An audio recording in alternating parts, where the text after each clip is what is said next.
Go ang mga pulis na arestuhin ang isang senior officer ng Bureau of Fire Protection na sangkot umano sa isang large-scale illegal recruitment.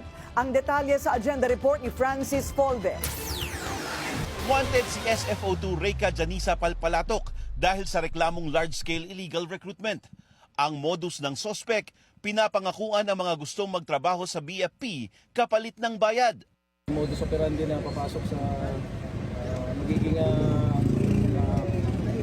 trabador sa Bureau of Fire at yun pinagpirahan at pinangakuan at walang nangyari kundi pangako lang. Bitbit ang arrest warrant mula sa Pasay RTC Branch 297. Pinuntahan ng QCPD ang bahay ni Palpalatok sa Road 1, Barangay Pag-asa sa Quezon City. Pero wala siya roon. Sinuyo din ng mga pulis ang isa pa niyang address sa isang condominium sa North Triangle, pero wala rin siya roon.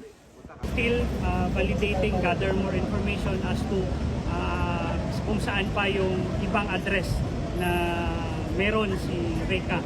So sa ngayon, I think this is the third address na i-serve natin. Sinubukan na rin ng QCPD na ihain ang warrant sa tanggapan ng BFP. Pero napag-alamang nag-resign na pala si Palpalatok noon pang Disyembre.